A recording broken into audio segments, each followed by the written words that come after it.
Buenas tardes.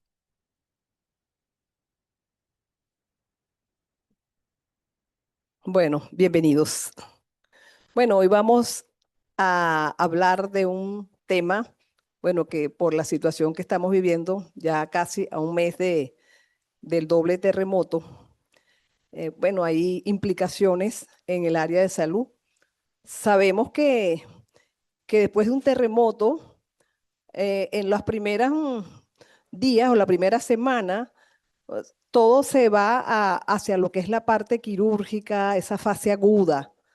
Pero después esto viene por etapas y ya en la segunda etapa, que es la que estamos viviendo actualmente, nos vamos a enfocar un poco más en lo que es el tratamiento de esas enfermedades crónicas, de lo que es la parte mental. Y bueno, entonces esta etapa tenemos nosotros hoy invitado para que nos hable un poco de cuáles son esas implicaciones en salud pública al doctor, eh, fue el nombre, Julio Castro. Es que estaba viendo a Antonio, iba a decir Antonio, al doctor Julio Castro, internista, infectólogo de nuestra institución, que bueno, nos va a dar aquí los tips más importantes. Adelante, Julio, y gracias siempre por tu apoyo. Gracias, Francis. Creo que la balita está funcionando.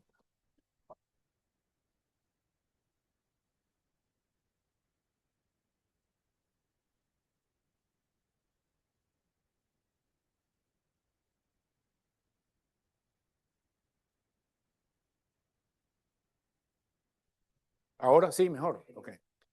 Que tiene que ver con los aspectos conceptuales relacionados con entender esto más esquemáticamente, porque el terremoto y todos los desastres generan en la cabeza de uno una, una turbulencia que tiene que ver con los sentimientos, que tiene que ver con la afectación que tiene sobre la vida diaria de uno. Y en la medida que uno ve, esto está estructurado de esta manera, no estoy inventando el agua tibia, eso está escrito en manuales de atención de desastres en todas partes del mundo, uno dice, ok, ¿dónde puedo ser más útil? Porque creo que esto parte de la reflexión, en particular de lo que me ha comentado Francis, que todos tenemos la reflexión, ok, ¿cómo puedo ayudar yo? ¿O cómo puedo ser útil yo en lo que yo soy bueno o en lo que yo hago? Y hasta dónde llega mi ámbito de poder ayudar a la cantidad de gente que está afectada. Entonces, la reflexión va un poco por ahí. Obviamente, esto fue lo que ya pasamos, el tema del daño estructural, lo grueso. Ahora viene otro tema que no tiene mucho que ver con nosotros, que es con la parte de infraestructura y la reconstrucción. Y voy a hablar más de los aspectos relacionados con cada una de las cosas en cada uno de los momentos, que hay como dos escenarios diferentes de qué podemos hacer. Ya estamos, como dijo Francis, pasando de la fase aguda a la fase crónica. Quedan algunas cosas de la fase aguda también. Estos son números genéricos, digamos, creo que no tiene tanto sentido cuando no hay cifras oficiales tener mucha especulación, pero más o menos las agencias de Naciones Unidas ya están claros en este número. Estamos hablando de 2.000 heridos graves, 5 a 15.000 fallecidos, dependiendo a quién uno le pregunte. Más o menos en este momento ese es un número que creo que es bastante estable, alrededor de 25.000 desplazados en campamentos, es la primera definición. Ya el ministerio nos dijo, hay que decirle campamento, y como somos obedientes decimos que no es bueno decir albergue, no es, hay que decir campamento. Es un término que se pusieron de acuerdo con Naciones Unidas, alrededor de 60.000 a 70.000 afectados, pero yo creo que hay un tercer anillo de esto, es que todos estamos afectados de una u otra manera, aunque no se nos haya caído nuestra casa. O sea, es difícil pensar que alguien no tiene a alguien conocido que se afectó allá. Pues en el trabajo, en la familia, inclusive aún no teniendo nadie, la sensación de, de miedo que tenemos está allí y no creo que se vaya ahí tan rápido. Yo lo puedo hablar por mi familia. Mis hijas quieren dormir con la puerta abierta de la casa. Y yo, bueno, no podemos tener la puerta abierta de la casa para dormir. Y son, digamos, estudiajes de cuarto nivel y toda la probabilidad de que venga un terremoto de 7 es baja. Yo les explico y tal, que tengo quizás una estructura más cerebral, pero no, queremos dormir con la puerta abierta, los zapatos en la puerta, un maletín en la puerta. Todavía estamos en esa fase. Y yo creo que es algo que quizás hay que entender. Esto es un fenómeno que tiene una fase. Las primeras 72 horas fueron las más duras. Después viene la segunda fase y estamos un poco pasando de la segunda para la tercera. Todavía tenemos temas de pacientes hospitalizados en todos los centros privados y públicos y probablemente los que quedan son los más complejos, porque bien tienen secuelas infecciosas, secuelas funcionales y que requieren una aproximación. El martes, Gustavo García me invitó para un webinar de la Sociedad Venezolana de Traumatología y yo les decía a ellos, porque siempre los traumatólogos tienen la idea de que yo les dé un manual de uso de antibióticos. Y lamentablemente esto no funciona así. Digamos, esos pacientes que estamos viendo ahorita con complicaciones infecciosas requieren una aproximación multidisciplinaria compleja de largo plazo, porque el riesgo es que esos fenómenos que estamos viendo de multiresistencia se queden en el hospital, aun cuando no veamos pacientes del terremoto, 6 meses o un año. Es lo que pasaba en otras partes. Entonces, ahí hay un elemento bastante técnico que quizás no quiero profundizar hoy, pero que está allí. Y voy a hablar un poco más de lo que pasa afuera, que quizás no lo vemos tanto. Para la mayoría de nosotros, nuestro ámbito es el hospital, pero creo que como sociedad quizás tenemos que enfocarnos en el ámbito de lo que está fuera del hospital, porque en términos de carga de enfermedad es mucho más importante porque hay muchas personas y porque van a durar mucho tiempo en esa condición. Entonces, sí quiero hacer un poco énfasis en este tema y algunas lecciones que hemos ido aprendiendo del tema.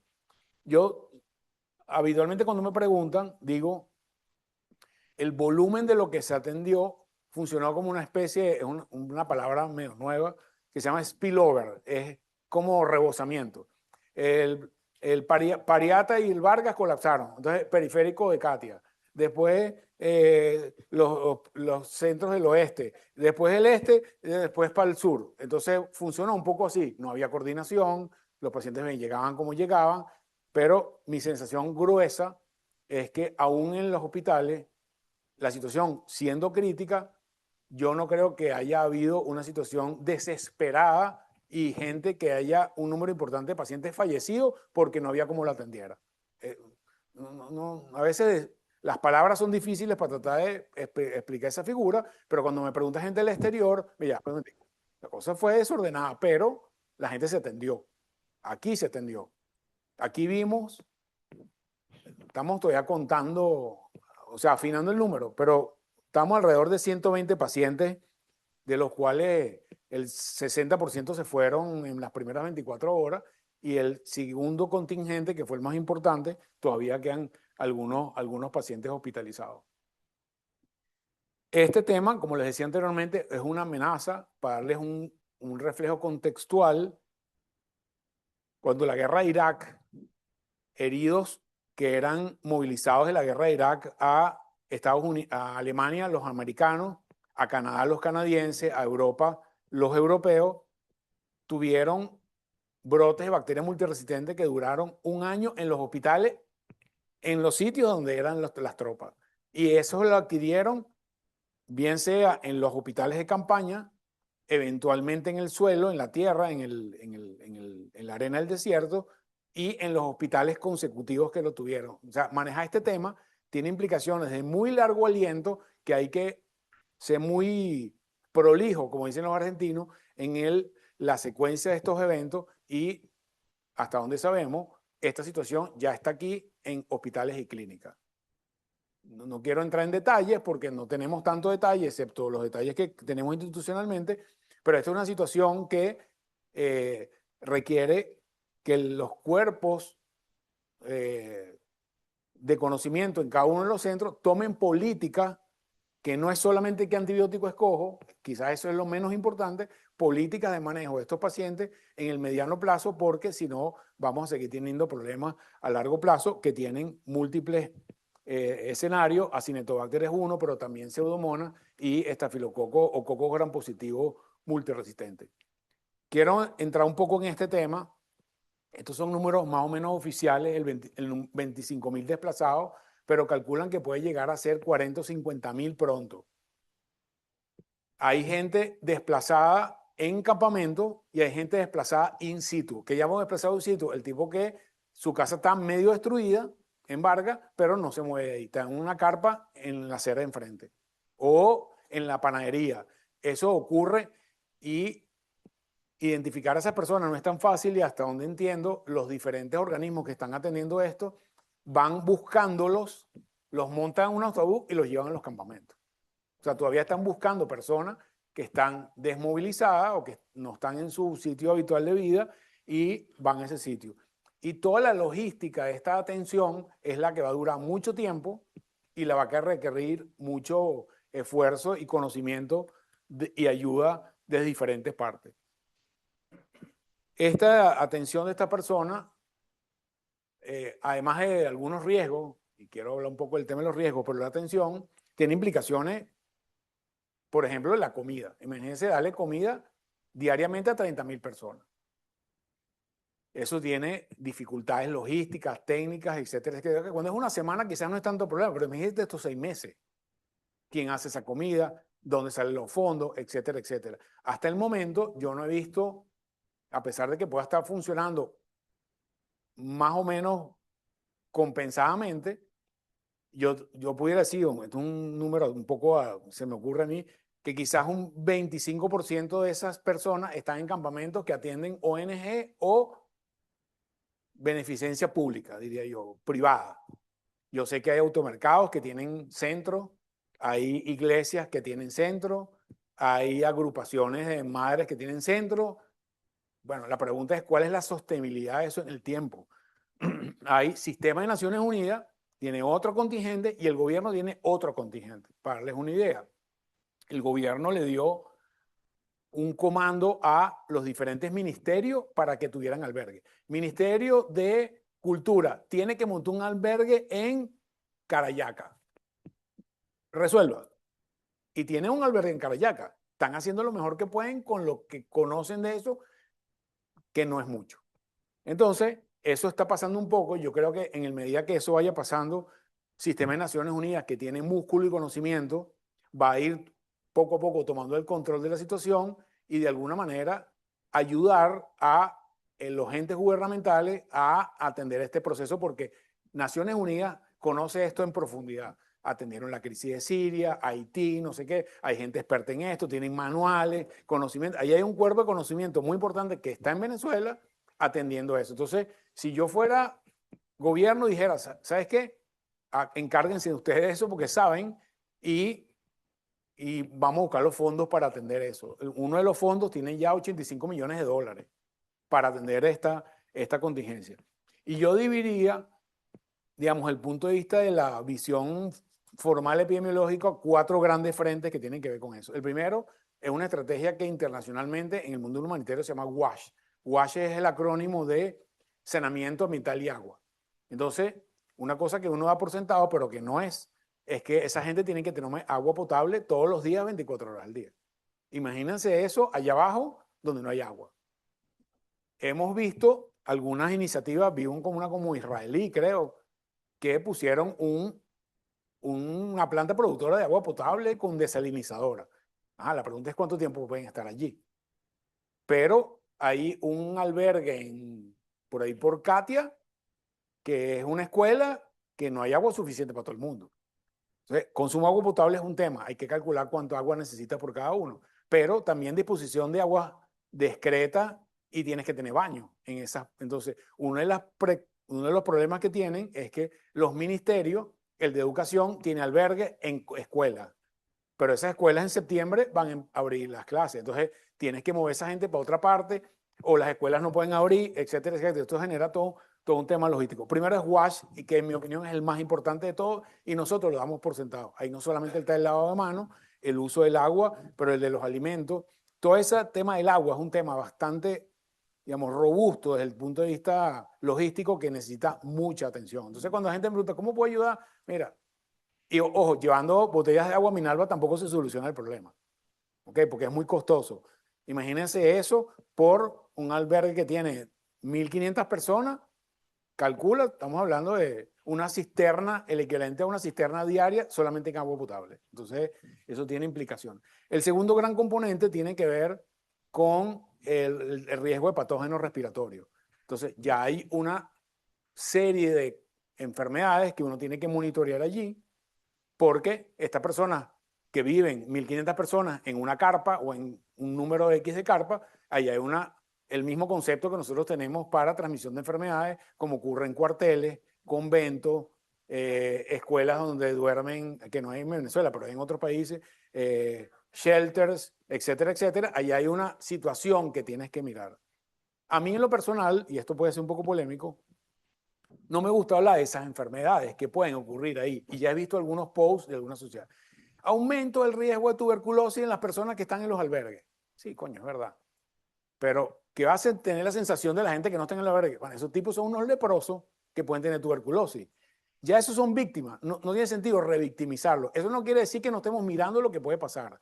Pero está poniendo en Instagram todos los días que puede haber sarampión, tuberculosis, fiebre amarilla en los albergues. ¿Para quién va ese mensaje? Ese mensaje tiene sentido en un ambiente como este académico, pero no tiene sentido para la población general, porque la gente va a sentir, puño, se nos va a venir el quinto apocalipsis encima de nosotros, producto de los 25.000 personas que están ahí.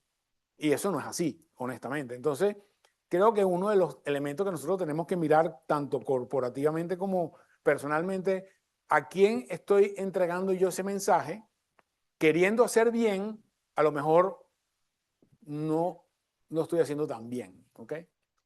Lo tercero son las enfermedades transmitidas por la piel y lo cuarto lo transmitidas por vectores. Y es un fenómeno que no vemos claro.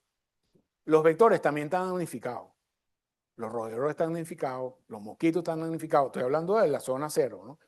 Y ahí hay una serie de circunstancias que eventualmente pueden pasar y vamos a ver un poquito de eso. Bueno, este es el tema de WASH, que creo que es muy importante entenderlo, hacer énfasis, aunque a uno le parezca que es un mensaje perogrullo, hay que insistir en esto sistemáticamente. Es como el lavado de manos en los hospitales. Siempre somos los mismos que hablamos de lo mismo, pero no mejoramos nuestra capacidad de mejora del lavado de manos. Y esta fue una búsqueda que hice para poder entender un poco la dimensión del tema. Okay, este terremoto, ¿qué tan grande es? Y cuando tú ves en el Pakistán 70.000 muertos, ¿ok? Que reaparición de sarampión, tétanos, infecciones respiratorias. En Haití, más de 200.000 fallecidos en Haití, en un medio país destrozado, para entender un poco la magnitud. Japón 2011, que son súper organizados, fueron como 25.000 fallecidos. Y en la frontera turca-siria fueron como 15.000 fallecidos, pero eso generó un éxodo masivo de gente que pobló toda Europa y obviamente ahí hay una serie de eventos más o menos estructurados, siempre pasa lo mismo, infecciones respiratorias, enfermedades de transmisión prevenible por vacuna, fundamentalmente sarampión, es una de las más importantes, y nosotros a eso tenemos que añadirle el riesgo de enfermedades tropicales que no hay en los países que no son tropicales. Entonces, ahí hay una circunstancia que hay que mirar y un elemento muy importante en este tema, donde yo siento preocupación, es en el tema de quién monitorea esto. Porque eso tiene que tener un sistema de vigilancia diferente al que utilizamos en los ambulatorios y los hospitales normales. Entonces, ahí debería haber, que no lo he visto tanto, una forma de identificación de qué es lo que está pasando sistemáticamente en el día a día, porque si no haces una alerta temprana, esto va a generar situaciones de brote que pueden estar allí. Yo vi un anuncio del ministerio ayer, se va a establecer un cerco epidemiológico en Vargas, ¿ok? Conceptualmente está bien. Cuando empiezo a ver que es un camión que va a ir con vacuna, con unas enfermeras, por los centros. Bueno, está bien como estrategia primaria, pero si tú no tienes forma de censar qué está pasando ahí, donde hay diferentes operarios, está Medical Pulse, están los israelíes, están los portugueses, está el hospital español, o sea, hay un poco de gente atendiendo gente ahí y la coordinación de esa información no creo que esté en este momento conceptualizada. Entonces, bueno, tenemos como tres elementos para mirar: el tema de los hospitales, ya hablamos, el tema de los albergues, que incluye información de los albergues. Una de las cosas que me preocupan también es que, ok, hay gente ahí, hay diabéticos, hay hipertensos, hay adultos mayores, hay gente con cáncer. ¿Quién lleva ese registro? ¿Qué opciones le estamos dando a esa gente para no solamente su enfermedad aguda, sino sus enfermedades crónicas sean medianamente atendidas? Entonces, no veo una estrategia clara en relación a este tema. Probablemente los que están bajo el mando de Naciones Unidas tengan una coordinación, los otros no estoy tan seguro. Y en el tema epidemiológico, un poco el tema de monitoreo, ahí el boletín epidemiológico está otra vez saliendo, no con la regularidad habitual, pero ahí está saliendo. Y esto ocurre en un contexto venezolano, pues no es que esto no ocurre o sea, si esto hubiera ocurrido en Houston o en Luisiana, como ocurrió cuando, bueno, ahí está FEMA, está la Marina, aquí ocurre en Venezuela que todos sabemos un poco, y esto genera una serie de incertidumbres que tienen que ver con estas cosas que tenemos todos los días. La primera, la gobernanza desde el punto de vista de la propia atención del postdesastre. O sea, ¿quién gobierna, quién tiene la gobernanza del tema de la norma de Naciones Unidas? El Ministerio, las Fuerzas Armadas, las organizaciones no gubernamentales, los entes privados. No se ve claro eso. O sea, no vemos todavía claro eso. Lo segundo, la propia incertidumbre que tenemos todos en el tema del escenario político de los próximos 2 o 3 años. Creo que nadie puede decir con honestidad una ruta clara de qué es lo que va a pasar con el país, y todo eso conecta con el tema financiero de que, sí, ahí están sacando más petróleo, tal, pero hay renegociación de la deuda. Yo sí creo que las historias dicen que donde hay desastres, aunque sea un poco paradójico, y donde hay ayuda, ese boosting de la ayuda genera una recuperación relativamente más rápida. Y mi sensación, absolutamente subjetiva en este momento, es que esa ayuda bien encaminada debería servir como atenuación de la crisis que traíamos y probablemente sea un estimulador de la economía en el corto plazo. Una de las cosas que nos preguntan mucho, y yo utilizo un símil, que es que la gente nos ve al sector salud como un faro, como una luz. Entonces, probablemente sus amigos afuera, ¿cómo ayudo? Les preguntan a uno, porque, bueno, suponen que uno tiene información más allá, pero sí somos un faro. Y para mí la luz tiene 2 acepciones. La primera de ellas es que la gente lo mira de lejos a uno y siente que por ahí van los tiros, es que uno sabe cosas más que el resto de la gente. A veces sí, a veces no tanto. Pero la segunda tiene que ver con iluminar el entorno cercano que tenemos. Entonces, cuando la gente me pregunta, ¿cómo ayudo? Yo quería transmitirle algunas cosas que yo aprendí no solamente ahorita, sino que aprendí cuando la ayuda humanitaria del 2017 y 2018. Y voy a empezar con una anécdota de eso. Yo tengo un amigo, muy querido amigo, un médico, Rodolfo Moreno, lamentablemente falleció, pero Rodolfo era muy amigo mío y jugamos golf juntos frecuentemente. Él es un tipo muy jodedor. Y un día que vamos a jugar, me dice, chamo, yo te puedo hacer una pregunta. Sí, Rodolfo, ¿tú me puedes prestar tu apartamento que tienes en Nueva York? Rodolfo, ¿qué te pasa? Y él se ríe. Te voy a contar lo que yo vi ayer en el cafetín de la Clínica Santa Sofía, 2 médicos que todos te conocen a ti. Que tú con la ayuda humanitaria te habías comprado un apartamento en Quinta Avenida de Nueva York. O sea, la vaina me chocó, me reí, pero después fue una reflexión y él se rió también porque él, que me conoce, sabía que absolutamente no era cierto. Y esto me trae al tema de la transparencia, que un elemento central cuando uno le dice a alguien que ayude o uno va a ayudar, tiene que haber un elemento fundamental de transparencia en esa cadena de ayuda. Los datos internacionales dicen que el 50% de la ayuda humanitaria, no importa dónde sea, se pierde. ¿Qué significa que se pierde? Que al necesitado no le llega, o que lo que le llega no le funciona. No que se lo roban necesariamente, que también se roban, pero en ese escenario a mí me preocupa mucho cuando alguien me pregunta cómo yo ayudo. Y yo le digo, mira, si nosotros no logramos conectar la necesidad, que tenemos que documentarla, no es lo mismo que necesite pañales que necesite catéter venoso central trilumeno. O sea, son 2 necesidades completamente diferentes. Y las necesidades van cambiando con el tiempo. Si nosotros no logramos conectar la necesidad con la donación, se pierde. Entonces, la pregunta es en qué punto de esa tubería estoy yo. ¿Estoy en el lado de la necesidad o estoy en el lado de la donación? Y yo creo que en mi mejor sugerencia es decirle, mira, busquen organizaciones que tienen probada experticia en el campo y están en el campo atendiendo gente. Fe y Alegría, Dividendo Voluntario para la Comunidad, Cáritas, Cruz Roja, con las cosas que alguien pueda tener sobre la Cruz Roja, que yo cada vez tengo menos, por cierto, menos desconfianza, tengo más confianza. Entonces, vaya por esa vía. Y les voy a contar otra anécdota que me pasó antes y me volvió a pasar ahorita. Antes me tocaba coordinar algunas cosas de la ayuda humanitaria nacional. Eso era complicado. Y un día me dice, mandaron los alemanes un container. Cuando abren los alemanes, el container de los alemanes eran como 20 máquinas de hemodiálisis. Verga, ¿qué hacemos con esto? Llamamos al amigo nefrólogo. Me dice, esas máquinas no sirven. O sea, no las podemos conectar aquí. Y además, quien no conoce el escenario de hemodiálisis en Venezuela, que lo maneja el Seguro Social a través de una sola compañía a nivel nacional, que es Fresenio, es como que usted compre una impresora HP y le quiera poner unos cartuchos Epson. No conectan. Entonces, no funciona esa ayuda. Muy bien, chévere, pero no funciona. O volvió pues otra vez. Alguien que está en Estados Unidos, un médico muy activo, mira, conseguí 20 máquinas de diálisis del gobierno italiano. Chao.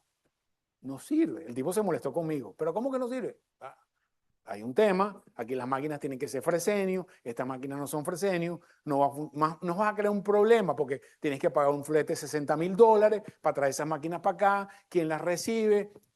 Entonces, yo utilizo una frase, el bien hay que hacerlo bien. Entonces, tener la voluntad de hacer bien no necesariamente significa que terminas haciendo bien. Entonces, es importante esta reflexión porque, ok, ¿dónde conecto yo para sentirme útil y poder ayudar al que realmente necesita? Y eso implica, uno, que sepamos las necesidades en cada momento específica, ya vimos un poco cuáles son, y dónde mi capacidad de ayuda en ese sentido. Les voy a poner otro cuento reciente. Una amiga que trabaja aquí, que quiero mucho, tiene a unos familiares que tienen capacidad de ayuda afuera. Y yo dije en una entrevista, y lo sigo diciendo, que deberían crearse un fondo para ayudar a las personas amputadas. Porque eso es una cosa que va a durar años, recuperar a una persona amputada. Unos amigos me llaman, políticos, mira, que yo encontré unos tipos que son ingenieros de computación, que viven en California, y ellos son capaces de imprimir prótesis en 3D en una impresora 3D en su casa. Yo, mira, chamo, eso no es así. O sea, entre que amputas al tipo y le pones una prótesis, puede pasar un año para empezar. Y la prótesis tiene unas características de biomecánica suficientemente complejas que por mucho que tú quieras hacerle una impresora en 3D, no va a funcionar. Entonces, esto tiene estas particularidades. Alguien me vio hablando del fondo, me llaman a través de estos amigos, unos amigos de Estados Unidos, y tiene un fondo, esta gente tiene músculo económico de verdad, verdad. Y yo le digo estas mismas consideraciones, mira, yo te voy a tratar de poner en contacto con quien yo no pienso que son straight con esto, que ese dinero va a llegar, no sé qué. Bueno, no ha sido tan fácil, a pesar de que hay los fondos, la alocación de ese recurso que sea transparente, ¿verdad? No es tan fácil. No ha sido fácil hasta el día de hoy. Llamé primero a un grupo, mira, gente que está en el campo. Mira, nosotros no queremos meternos por ese camino porque no es nuestra área natural. Llama a la fundación, no sé qué, llamó a la fundación, mira, ¿sabes qué? No es tan fácil, ¿ok? Entonces, es un elemento, un elemento central. Yo sí creo que este tema va a tardar probablemente un par de años y buena parte de lo que nosotros podemos hacer en cada uno de los momentos es tratar de ver cuáles son nuestras fortalezas específicas en cada área, tanto personales como institucionales, y tratar de, en cada momento que haya necesidad, tratar de ayudar en ese sentido. Esto es como unos conceptos generales que tienen que ver con estos checklists para el área médica. Y fíjate que hago mucha insistencia en el tema de WASH, en el tema de crónico, que no se nos pueden olvidar, y el tema de un poco, si nosotros no tenemos información que nos permita hacer decisiones más certeras, creo que en definitiva no vamos a tener avanzar tan rápidamente como quisiera. nosotros quizás actuamos mucho en el tema de la asistencia médica, todavía hay unos cabos ahí sueltos que tenemos que arreglar, y al final todos tenemos un tema de salud mental, que si no lo asumimos, bueno, uno le va a costar más que otro, pero hay que tener una estrategia en relación a este tema particular. Yo creo que ya quizás en este momento nosotros podemos tener unas lecciones de qué aprendimos de este primer mes. Y yo le voy a transmitir las que yo siento. Primero de ello, no tenemos en nuestro chip ni personal, ni familiar, ni institucional, ni de país, el hecho que vivimos en un país sísmico. En el curso de mi vida ya tengo 2 terremotos con más de 7. Y yo no sé dónde me tengo que poner en mi casa cuando venga un terremoto, al día de hoy. Mis hijas tampoco. Nosotros necesitamos manejar protocolos institucionales de desastre que nos incluyen como Policlínica Metropolitana, que incluye como el Hospital Universitario, que incluye mi casa. Y practicarlos. No tenemos esa cultura. Exacto. Esto es una primera reflexión que no se nos puede olvidar cuando pasen 6 meses y no, ya se nos olvidó el terremoto. Entonces, esto es algo que mi experiencia, 24 horas con el terremoto, es que las cosas funcionaron fairly well, pero hay margen para mejoría. Les voy a comentar algunas cosas. Me impresionó, no sabíamos cuándo, los pacientes estaban aquí en la planta baja, no sabíamos cuándo podían regresar al piso. No teníamos como un criterio. Unos amigos que me escribían, que estaban fuera, o sea, que no estaban en la clínica, no médicos, que nos apoyan en algunas cosas. Mira, averigüen cuál es la normativa en relación a eso, pues yo no la conozco. No había una normativa clara. Bueno, cuando los bomberos digan que sí, ok, está bien, los bomberos nunca dijeron nada. Bueno, a la 1 de la mañana decidimos subir. Por las escaleras lo que podían, por los ascensores otros. La primera cosa que nos encontramos es que las enfermeras no querían subir, porque le tenían miedo. Ya hoy en día sabemos que nuestra estructura es superiormente sólida. Ya eso nos da una tranquilidad, que quizás no lo sabíamos el 23, o pero yo no lo tenía claro. Entonces nosotros transmitirle a nuestras enfermeras, a nuestros pacientes, nuestra estructura es muy estable, comparado con el entorno, muy estable. Entonces no hay razón para no subir. Entonces, regresamos a subir. Después nos dimos cuenta que las enfermeras no querían regresar a su casa, porque tenían miedo, se sentían más seguras aquí que en su casa. Entonces, bueno, estos son una serie de reflexiones relacionadas con el evento que sí tenemos que entender desde lo personal hasta lo institucional como elemento importante. Yo creo que en general los equipos médicos funcionaron bastante bien, lo mismo que el personal que estuvo alrededor de nosotros, y implicó un compromiso en particular del personal de Policlínica que a mí realmente me impresionó. O sea, aquí hubo enfermeras que pasaron 2 o 3 días, por las razones que sean, estaban trabajando. Y creo que eso conecta con un símil que es la masividad con que el voluntariado de la sociedad civil atendió las primeras 72 horas. Muy desordenada, porque no había quien pusiera orden, pero fue masiva.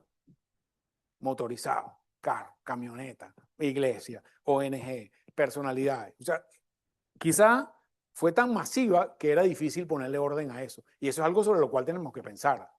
Nosotros deberíamos tener, quizás de ahora en adelante, alguna forma de orden de que nuestra sensación de ayudar, que es muy potente, que ojo, no creo que sea en otros países, exacto. Y nosotros sabemos el protocolo, entonces quizás transmitir esos protocolos, pero más afuera de qué es lo que debemos hacer, porque además están escritos, no es que hay que inventarlo. Pero sí creo que eso hay que sistematizarlo para entenderlo mejor.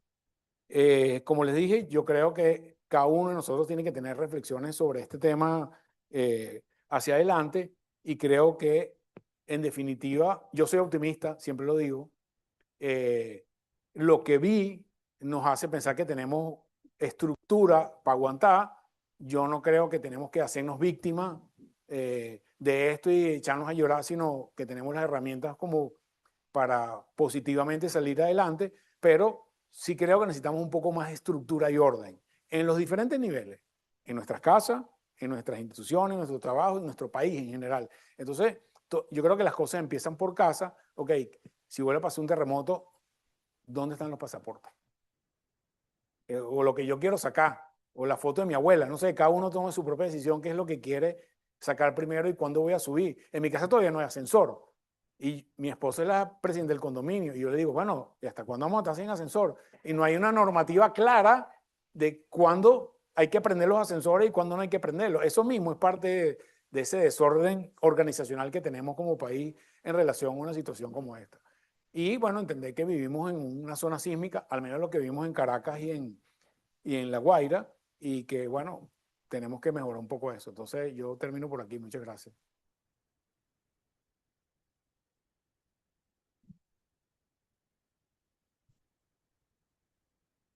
Bueno, gracias Julio por tan excelente información. De verdad que quizás no solamente de la parte física, desde la parte de salud sanitaria, sino también de la parte mental, de todo lo que ha dicho y de nuestra institución, de todo ese apoyo que recibimos.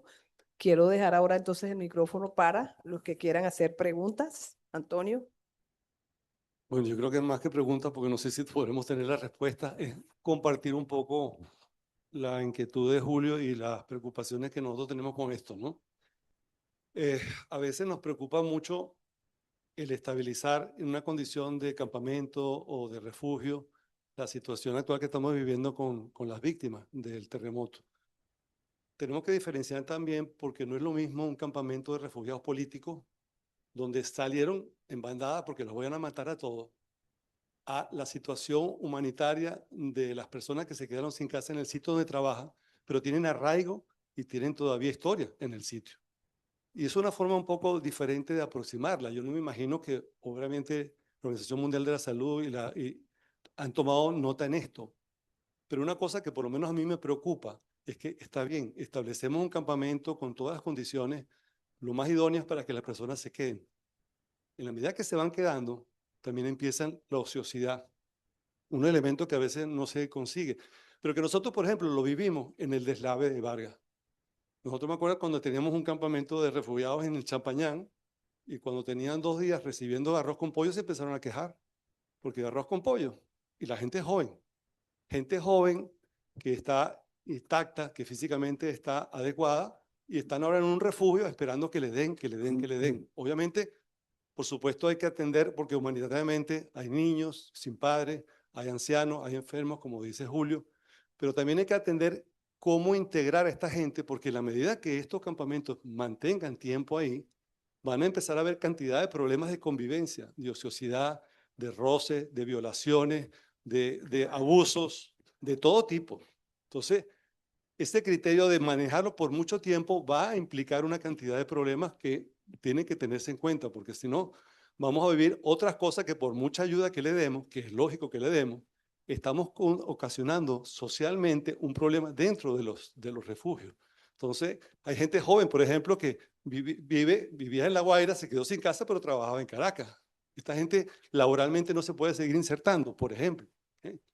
Yo me imagino que todo eso tiene que hacer un censo porque además de esto, tú tienes que darle una movilidad a esta gente, no la puedes tener solamente en un sitio donde no se desplacen, donde le llegue todo a la mano y donde a lo mejor son gente útil que puede utilizar para otra cosa y que además pueden ser productivas, ¿no? Entonces, un poco era la reflexión de esa parte, ¿no? Hoy hablé con Alfonso en Chile, me estaba comentando que qué sabía yo de, ellos tienen un grupo de acción católica que se ha metido en esto y calculan que hay alrededor de 70 suicidios, por lo menos que ellos hayan registrado. No sé si ese número es real o no, no sé si eso de alguna manera ha pasado, pero me llama la atención, ¿no? Es una cifra importante. Lo otro es que aquí se dice muy a la ligera, la Guaira tiene que desaparecer. La Guaira no puede seguirse construyendo más cosas, eso no puede seguir así como está. Y no toman en cuenta la población de La Guaira, que es muy importante, y donde ha habido zonas que por las características del suelo no han sido tan afectadas y que todavía viven ahí y que tienen trabajo ahí que todavía están en pie. Entonces, es como muy responsable decir, no, como hay gente que dice, no, es que ya con el terremoto y con el deslave aquí no se puede hacer nada. No es verdad. Hay que hacerlo, pero con conciencia. Dice, bueno, pero es que el terreno. Yo viví 2 meses en Japón. El aeropuerto de Narita está hecho en arena, flotante, ganado al mar. Y es sólido. O sea, no podemos asumir que porque el terreno es así no se puede construir. Hay que construirlo y construirlo bien. Y así como viví eso en Japón, viví la cultura, lo que dice Julio, la cultura del terremoto. Esa gente ha pasado por tantos terremotos, pero tiene la cultura de que desde los niños, cada mes hacían prácticas de terremoto a nivel de niños infantiles. Y eso en adultos, en los sitios de trabajo, en las grandes compañías. Entonces, obviamente, esa cultura tenemos que nosotros adquirirla, porque de verdad que es lo que hace la diferencia en cómo manejar estas situaciones, ¿no? Entonces, bueno, quería compartir un poco eso con usted. Sí, Antonio, solamente una de las cosas que yo aprendí con las agencias de Naciones Unidas, que son conceptos que uno no los tiene en el día a día y que sí los aplico o trato de aplicarlo ahora. Por ejemplo, cuando viene ayuda, trata de que la ayuda tenga una conexión con un beneficiario nacional comercial. Es decir, yo prefiero que antes que me manden un tubo endotraqueal, compren el tubo endotraqueal aquí, porque eso moviliza la economía. Entonces, yo le decía a unos amigos de Puerto Azul, mira, iremos a Puerto Azul por el día, compraremos empanadas en las empanaderías que están abiertas, comeremos allí y nos tenemos que regresar y no nos podemos quedar. O sea, hay un concepto de ayuda local que quizás nosotros no tenemos tan incorporado. Entonces, algunas personas que varios me ayudaron, por ejemplo, unos beisbolistas de Major League Baseball que yo conozco, mira, ¿sabes qué? Transfiere a la farmacia lo que tú quieras que vas a transferir, yo te doy la lista de antibióticos y eso yo me lo llevo para el hospital. Y así funcionó. Entonces, de alguna manera, buscar que la ayuda que viene fuera genere un beneficio secundario comercial o de infraestructura local que pueda ayudar secundariamente, creo que es otra herramienta para nosotros cuando nos preguntan. Bueno, yo lo que quería destacar fue la reacción de la gente en el momento del sismo, ¿no? O sea, posterior a eso. En el banco de sangre, la cantidad de donantes que atendimos en los 3 días seguidos después del donante, después del sismo, nos llenaron la nevera de tal manera que tuvimos que parar a los donantes de sangre. O sea, en 3 días nosotros recolectamos 110 unidades que habitualmente en estos periodos estamos con un promedio de 103 mensuales. En 3 días fue la gente. Y tuvimos que hacer listas de personas. Mire, muchísimas gracias por su gesto, pero vamos a anotarlo para otra oportunidad porque tenemos ya suficiente sangre en este momento y no fue aquí solamente, en todo el país la gente fue a donar sangre, lo cual demuestra pues cómo nosotros reaccionamos ante esas tragedias.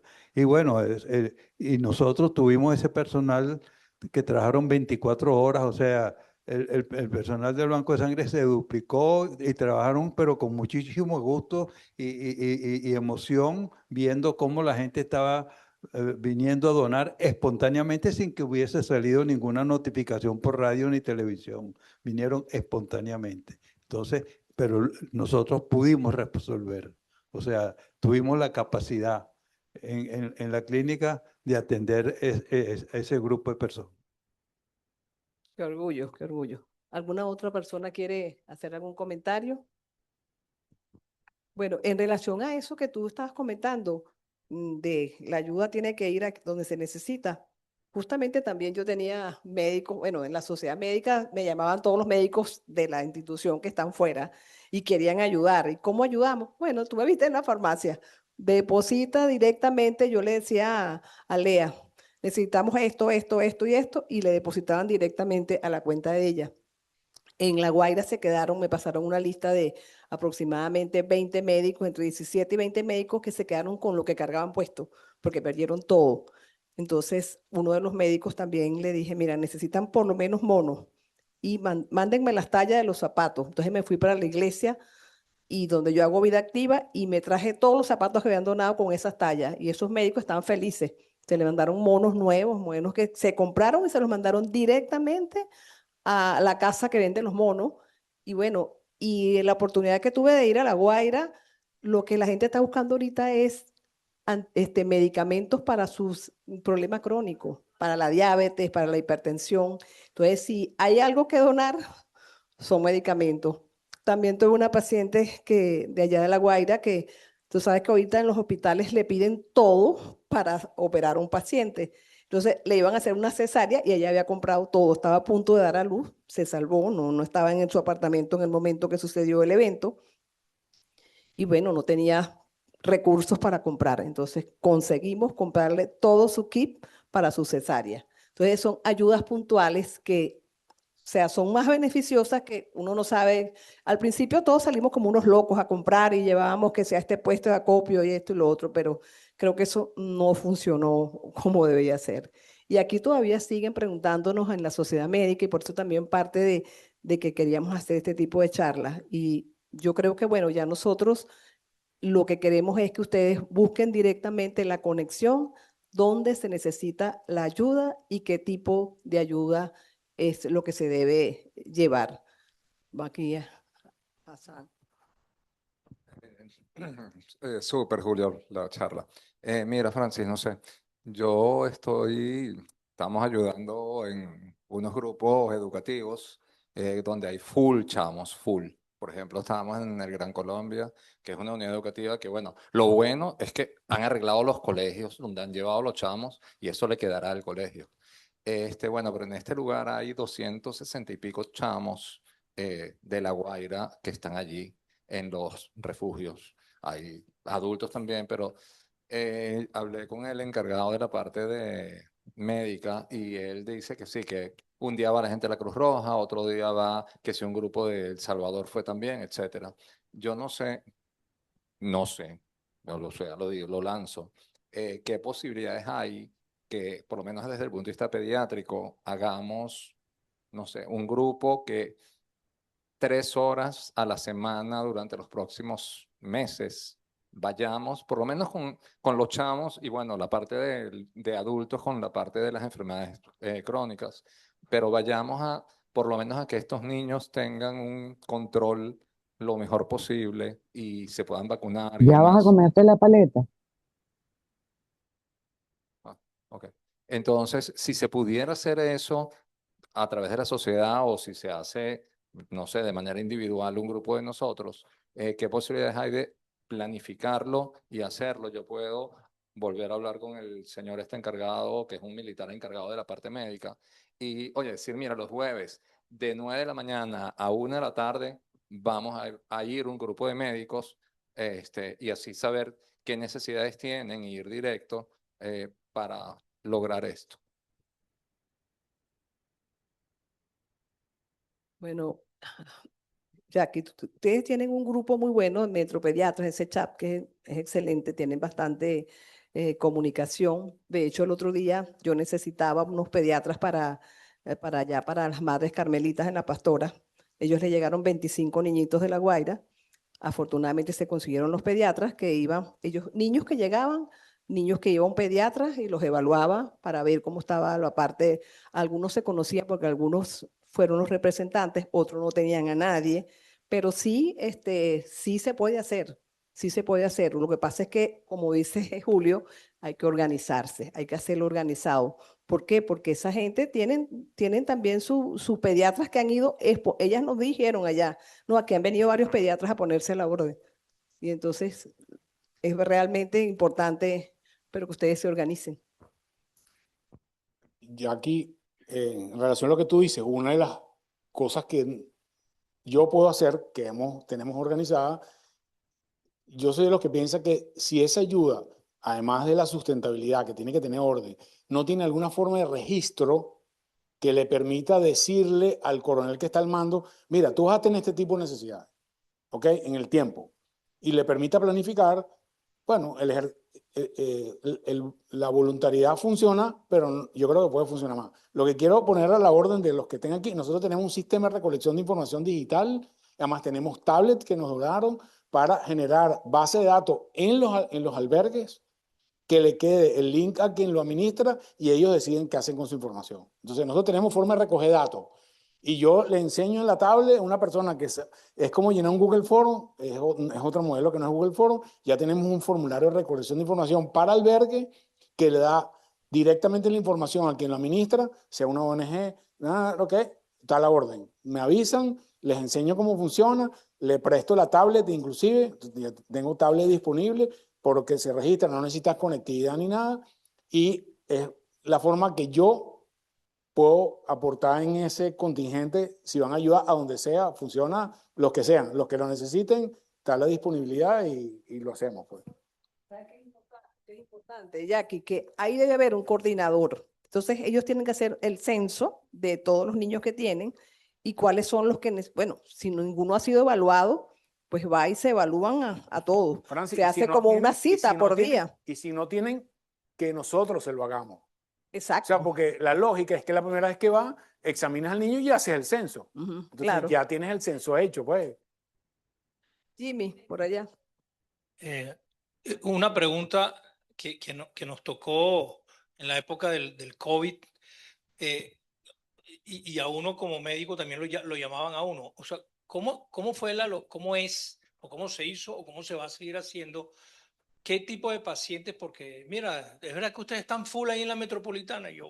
¿Cuál es el mecanismo que tiene la junta directiva o la institución de decir, bueno, ya va, ni Dios lo quiera? Bueno, mira, ya llegaron 3 politraumatizados, tengo 2 amputados, o sea, ¿cuál es el mecanismo de aceptación del paciente que viene de este tipo de eventos?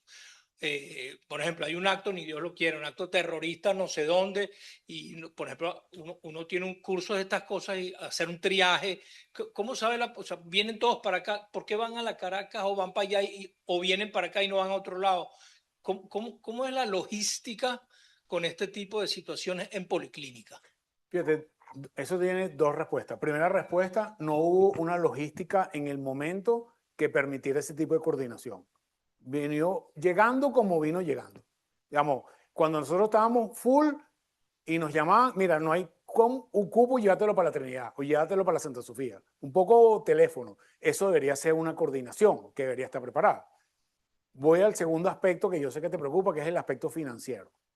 Y aquí voy a hablar como junta directiva. La gran mayoría de los pacientes o tenían seguro o pagaron. La gran mayoría, yo diría 90% de los pacientes. Sobre el 10% de los pacientes que no tenían nada, que se quedaron sin nada, en este momento hay una estrategia de un fondo gubernamental que nos pidió que le enviáramos las facturas. Y ellos van a pagar sobre eso algo. No sabemos si es el 100, si es el 90, si es el 80, no sabemos, pero sabemos que es un fondo que no fue el terremoto, es un fondo que es con el que lo promocionaron, que era la cirugía esa electiva, FACO, tal, no sé qué.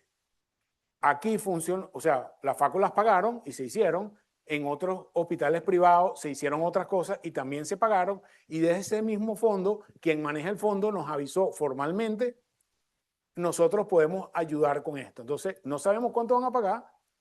Obviamente eso es una cuenta que algunas cuentas todavía no están cerradas. Las cuentas que están cerradas se les enviaron y están en análisis y nosotros estimamos que algo van a pagar en algún momento. Yo puedo decir que esa cuenta puede estar alrededor de lo que no se ha cubierto, puede estar cerca de 50, 70 mil dólares, más o menos. Y la cuenta total es más de $1,500,000, del terremoto solamente, total. De eso, que quede $50,000 que estamos discutiendo, creo que es un tema relativamente pequeño en ese sentido, pero así como digo cosas malas del gobierno, digo cosas del gobierno, la persona del fondo con el cual tenemos relación se nos acercó y nosotros hicimos el trámite administrativo, le enviamos la factura, ellos mandaron gente a ver a los pacientes aquí, los entrevistaron a los familiares y están en la decisión de cuánto de esa factura ellos van a pagar, eso sí no lo sabemos. Bueno, bueno, bien bonita la conferencia porque es muy instructiva para todos. Es muy útil porque uno se le abren otras expectativas. Pero mi pregunta ahorita es que tengo una paciente que agotó los fondos de su seguro con su herida de sus piernas y ella probablemente va a meritar 2 o 3 operaciones más adelante. Como que agotó el seguro, tú la pudieras o se pudiera meter en un tipo de eso de fondo. Nos dijeron que no. Dile que busque. Le hicimos la pregunta específica. ¿Qué pasó con la gente que agotó seguro? que ellos con su seguro hablen a su DEVAN. Pero por la vía de este fondo pues para los que no tenían Para nada. los que no tenían nada. Entonces, Ok, eso es como un bueno, pedazo que queda ahí pendiente claro. y que para el cual no hay una respuesta financiera, por lo menos todavía. Claro, no, pero era para Sí. tratar de manejarla porque si no la podemos derivar por otro. Bueno, yo creo que hay que Por otro. pensar en la opción de la derivación porque si ellos Sí. no tienen ya recursos, pues nosotros tampoco institucionalmente podemos asumir Sí, esos gastos, sobre todo pero hay si... mucha gente que está ayudando, entonces normalmente Ah, consiguen, claro. ahorita consiguen porque están en la... Sí, sí. Bueno, Julio, yo primero gracias, siempre personalmente es muy enriquecedor siempre escucharte. Yo entendí perfectamente todo lo que explicaste en términos de salud y lo que es el campamento, pero siempre pienso qué implica el número de fallecidos en términos de salud o el fallecido como fallecido no transmite o como, o sea, que siempre hablan del terror de eso, pero yo visualizo que son enfermedades vivo a vivo, por decirlo de alguna manera. Sí, Ana. Fíjate, hay una folclore popular de que los muertos transmiten enfermedades. Está como en nuestra cabeza. Y yo, pero ¿por qué ocurre eso? Porque técnicamente, claramente no es así. Entonces, lo único que se me ocurre es que los muertos huelen. Y en nuestra cabeza, olor es igual a peste. ¿No? Olor, hay un concepto etimológico que olor malo es igual a peste. Y peste es una epidemia. Entonces, como que conecta por ahí. Pero la verdad, y esto me ha costado, o sea, todavía hoy los periodistas me siguen preguntando, todo, pero los muertos, pues los muertos son los muertos. O sea, la gente tiene la idea de que viene un vaho por encima del Ávila de los muertos y va a generar una epidemia aquí. No, nada que ver. Y a medida que pasa el tiempo, menos, pues, no. Las personas que manipularon los fallecidos tenían unas ciertas normas de protección, más o menos, pero la verdad, eso no es un hecho y un poco está en el folclore de la gente y tenemos que como que explicar que claramente no es así. ¿Ah? Bueno, por la descomposición, pero... Claro, aumenta los vectores y tal, pero la gente tiene idea de que esos humos que salen de los cadáveres va a producir una enfermedad epidémica. La verdad no es así. O sea, hay un problema mucho más importante. No hay agua, no hay aguas negras en la zona afectada por el terremoto y hay un tema complicado sanitariamente, sin lugar a ninguna duda. Pero que los muertos no son el elemento importante ahí. Bueno, gracias a todos por asistir. Están invitados a un lunch ahí en el salón de la Sociedad Médica.